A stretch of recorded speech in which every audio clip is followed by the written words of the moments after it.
What's up, you guys? So today I'm going to go over a couple of things about lift pumps, a review of my AirDog 100, why I went with AirDog, what are the reasons you should go with a lift pump, and what are the reasons or what are the things you're going to receive, the benefits you're going to receive, any kind of performance benefits, that sort of thing. So to start off, why did I go AirDog? Honestly, I did a lot of research and I didn't find a lot of difference between FASS and AirDog. You know, they both claim this, that, and the other, but I really felt like FASS attacked AirDog. And I also watched the Greg A channel. I'll link his channel below, and he uses AirDog, and he builds crazy trucks. He had a triple turbo truck, and all of his trucks run AirDogs, and he's never said anything bad about them. And so when I started looking, I noticed a lot of guys were going with FASS, and I just prices weren't enough in difference to choose one over the other, so I chose to go with AirDog. Now, AirDog, theirs is a 100 gallon per hour. Their starter is like 100 gallons per hour. Then they have I believe it's a 165, and then FASS has a 95 and a 150. And I chose to go with the 95 or the 100, and like I said, purely just because Greg A uses them, and I don't know, I got a better vibe watching YouTube videos about AirDog than I did with the FASS. So that was my reason. Everybody has their own reasons for going with the particular lift pump that they go with, and they're kind of like Ford and Chevy in the sense that you got guys that are staunch one way or another, or Dodge or whatever. So shortly after I purchased the truck, I purchased my lift pump. A lot of people, why didn't you go with like a 165 or whatever? And for me, it's because I'm not building this as a race truck.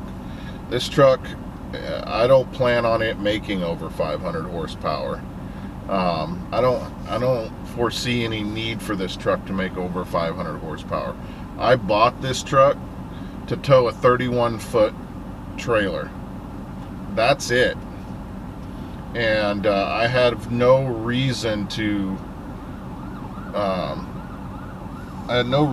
try and do any more than that.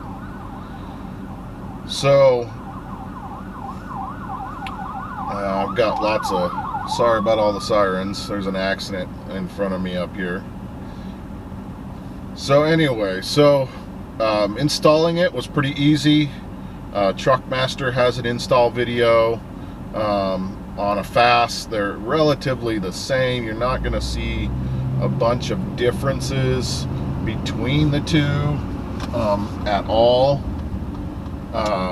As far as install, other than FASS likes to install on the outside of the rail, and AirDog prefers your install to be on the inside of the rail. I prefer the inside of the rail just because it's up and out of the way. Nobody can see it. I don't care to advertise that I've got a lift pump on my truck. It's simply a tool for making my truck more reliable. A little harder to get to when you're wanting to drain your water separator. These lift pumps come with water, air, and dirt filters in them, and the water filter, you're supposed to drain. I usually drain mine once a month, to be quite honest, and I only get about an ounce of water out of it, if that. But I use a lot of additives, and so I don't foresee any real reason. I don't see any reason to drain it more than that. Some guys drain it every time they fuel up, you know. With the additives that I use, I pull very little water out. If I pull an ounce, like I said, that's quite a bit. So my AirDog has been flawless, no issues, even when I ran it backwards. I installed the feed line and the return line backwards, and you know, one of the things watching the videos is that they talk about how much quieter it is. You know, we've got the quietest pump on the market. You know, I don't give a crap. I drive a diesel truck. I'm not worried about noise. I didn't understand that. I went with the basic AirDog 1 because I didn't see enough of a difference between the 3 generations of AirDog to make a huge enough difference.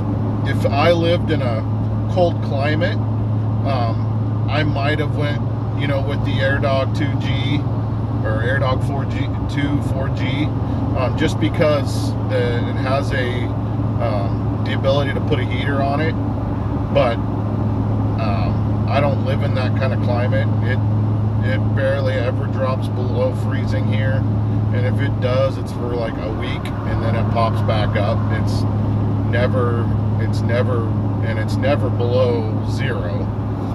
So I didn't see any need to spend the money to get one of those. I didn't care how loud it was. I just wanted it to separate the dirt out of my fuel, the water, and the air. And the AirDog original series hit all 3 of those things. So there was no need for me to spend the extra money to do something different. So that's the reason I didn't go with like the AirDog 2 4G or anything like that. I just didn't see the need. When you get your AirDog, I don't know about fast, but when you get your AirDog, you get one big roll of hose,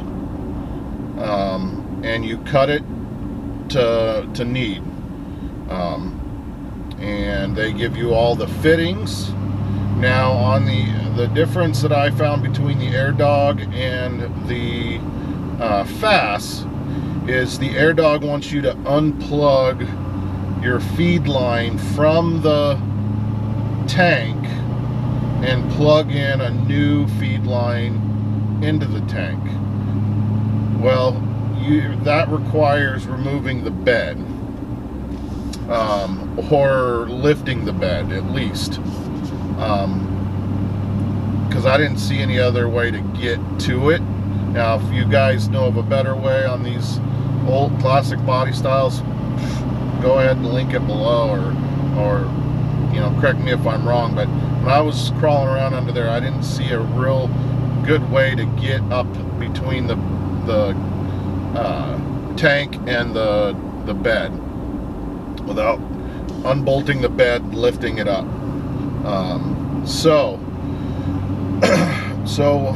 the FAST system, they actually come with an adapter. So you've got a feed line that comes off your tank and then connects to another feed line, and then that feed line connects to a metal line. Well, what I did was I just basically got the fast connector, half-inch connector, plugged it into the feed line that is already attached to the tank, so that way I didn't have to lift the bed to get to it.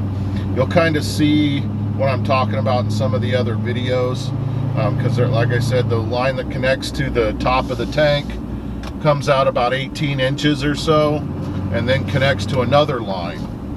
Well, instead of taking that 18 inches out, I left that 18 inches in and connected to it with the fast adapter. You can order them online. That way I didn't have to fight with trying to pull that off.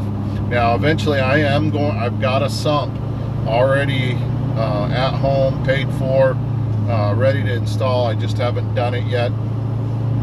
So I will be installing a sump here in the next, I don't know, couple of months probably. I'm not in a huge hurry to do it, but I will install a sump.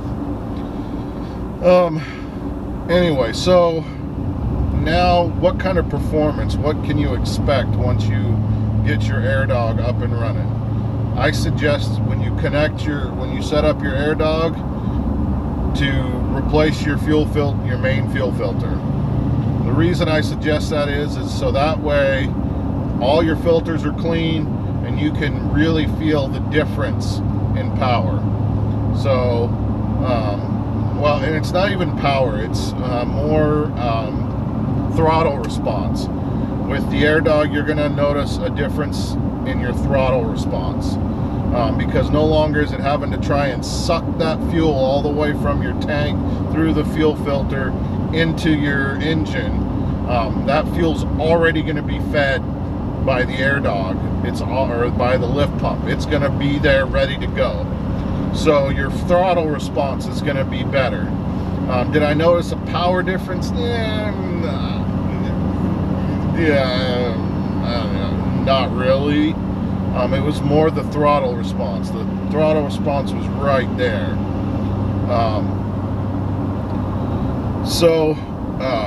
Why would you want a lift pump? So, especially on these Duramaxes, the Duramaxes have what they call a CP3 pump. So do some the Dodges, and it's for common rail pressure pump. So one side is a high pressure side and one side's a low pressure side. High pressure side is from your injector, or from your pump to your injectors. It can pressurize those that rail, injector rail, 26,000 pounds.